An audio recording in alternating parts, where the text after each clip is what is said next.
গরম মশলার গুঁড়ো ঘরে তৈরি করব। তার জন্য কিন্তু মশলাগুলো আমি ভালো করে ধুয়ে নিয়েছি। যেহেতু বাজার থেকে আনা মশলা তো একটু ধুয়ে নিলে বেশি ভালো হয়। কারণ খাওয়ার জিনিস একটু পরিষ্কার পরিচ্ছন্ন করে নেওয়াটাই স্বাস্থ্যকর। তো আমি মশলাগুলো কিন্তু একটু ধুয়ে নিয়েছি। আগে থেকে ধুয়ে যদি রোদে শুকিয়ে নেওয়া যায় বেশি ভালো হয়। যেহেতু কয়েকদিন থেকে বৃষ্টি হচ্ছে, রোদ ভালো করে হচ্ছে না। তার জন্য আমি মনে করলাম যে যখন বানাবো তখনই ধুয়ে নিলেই এটা হবে। তো আমি কিন্তু এগুলো ভালো করে ধুয়ে নিয়েছি। আর জল আমি কিন্তু ঝরিয়ে নিয়েছি।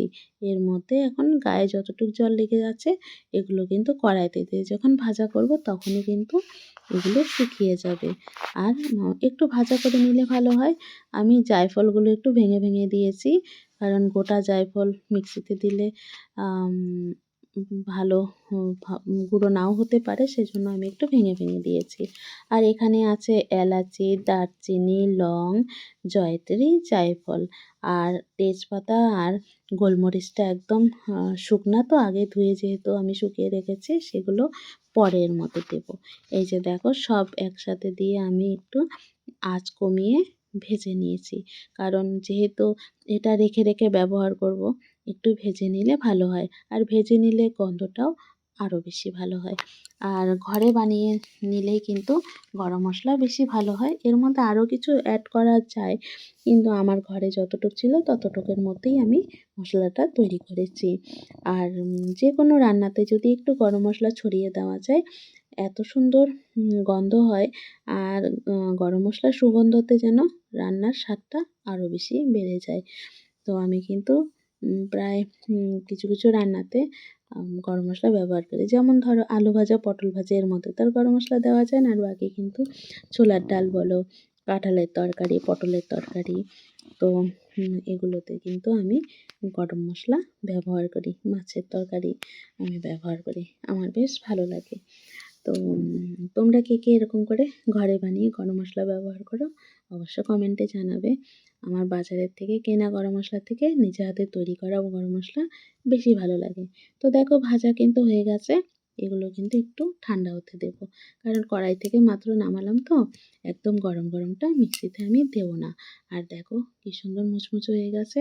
এটা যখন ঠান্ডা হবে না আরও বেশি মুচমুচে হবে। দেখো ঠান্ডা হয়ে গেছে। এখন কিন্তু মিক্সিতে দিয়ে এটাকে আমি ভালো করে গুঁড়ো করে নেব। তো আম দেখো এর মধ্যে কিন্তু যেরকম ধরো আম লাল গোলাপের পাপড়ি দেওয়া যায়। লাল গোলাপের পাপড়ি শুকিয়ে দিলেও কিন্তু সেটারও একটা সুন্দর গন্ধ হয়। যেহেতু সেটা আমার কাছে নেই বা আমার বাড়িতে লাল গোলাপের গাছ নেই, তাই সেটা দেওয়া হলো না। আম আর দেখো এই যে গুঁড়োটা কিন্তু হয়ে গেছে। এটাকে চেলে নিতে হবে।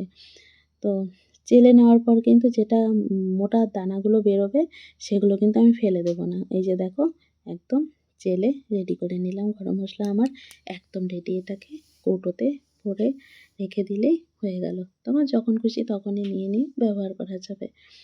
তো বেশ, আর নিজে কিছু বানিয়ে সেটা ব্যবহার করলে না আরও মনটা বেশি ভালো লাগে। তো আমি এরকম কিছু, কিছু জিনিস যতটা পারি ঘরে তৈরি করে ব্যবহার করার চেষ্টা করি। তো এই যে দেখো মোটা দানাটা যে বেরিয়েছে এটাকে কিন্তু আমি ফেলে দেবো না।